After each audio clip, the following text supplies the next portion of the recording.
নবম দশম শ্রেণীর প্রিয় শিক্ষার্থী বন্ধুরা, ম্যাথ টিউটর ভিডিওতে তোমাদের সবাইকে স্বাগতম। আশা করি ভালো আছো। আজ আমরা আলোচনা করব তোমাদের গণিত বইয়ের নবম অধ্যায় অর্থাৎ অনুশীলনী 9.1-এর 14 নং প্রশ্নের সমাধান নিয়ে। এখানে বলা আছে যে প্রমাণ করো যে 1/cos a - 1 - 1/cos a + 1 = 2 tan স্কয়ারে, এটা আমাদের প্রমাণ করতে হবে।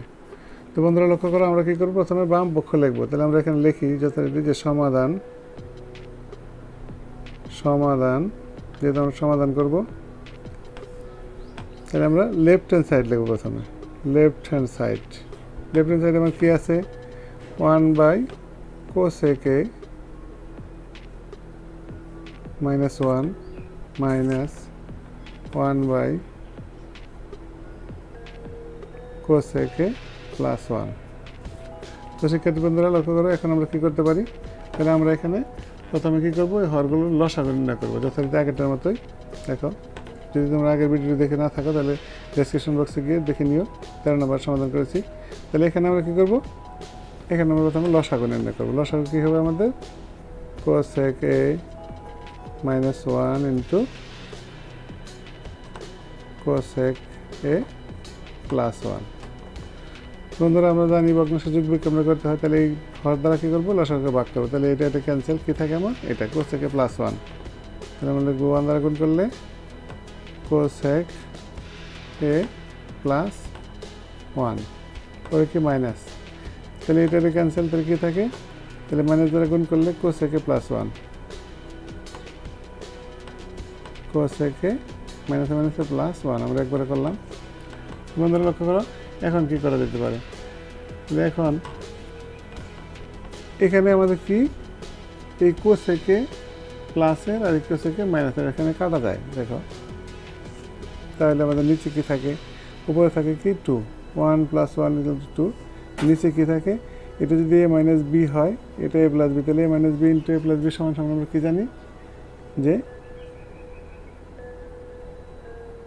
a² - b², তো cos x² a - 1।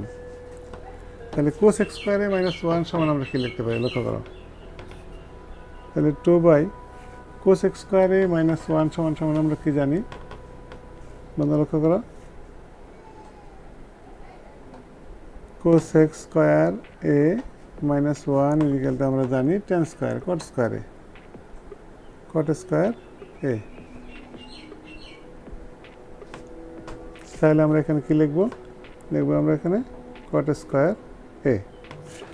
বন্ধু লক্ষ্য করো, এখানে 2 যদি আমরা সামনে নিয়ে আসি, 2 × এটা যদি 1/cot স্কয়ার a লিখি, তাহলে আমরা কি জানি যে 1/cot স্কয়ার a সমান কত, আমরা এখানে লিখে দিব, অর্থাৎ 1/cot square a = tan square a।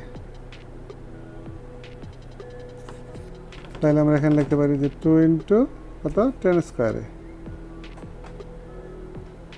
তো শিক্ষার্থী বন্ধুরা আশা করি বুঝতে পেরেছ। তাহলে আমার কি রাইট হ্যান্ড সাইড কি আছে, 2 tan স্কয়ার a। তাহলে আমরা এখানে লিখতে পারি কি যে আমাদের রাইট হ্যান্ড সাইড হলো 2 tan square a = right hand side. তো বন্ধুরা এখন আমরা কি লিখবো, এখন আমরা লিখতে পারি কি যে অতএব left hand side = right hand side proved. তো বন্ধুরা আশা করি বুঝতে পেরেছ। আজ এ পর্যন্ত। যদি ভিডিওটি তোমাদের কাছে ভালো লেগে থাকে তাহলে অবশ্যই একটি লাইক দিবে এবং ভিডিওটি বন্ধুদের মধ্যে শেয়ার করবে। আর নতুন হয়ে থাকলে এই চ্যানেলটি সাবস্ক্রাইব করে পাশে থাকা বেল আইকনটি অন করে রাখবে, যাতে পরবর্তীতে আপলোডকৃত ভিডিওগুলো তোমরা অতি সহজেই পেতে পারো। ভালো থাকো সবাই, সুস্থ থাকো, এই কামনায় পরবর্তী ভিডিও দেখার আমন্ত্রণ জানিয়ে আজ এখানে শেষ করছি। আল্লাহ হাফেজ। ধন্যবাদ সবাইকে।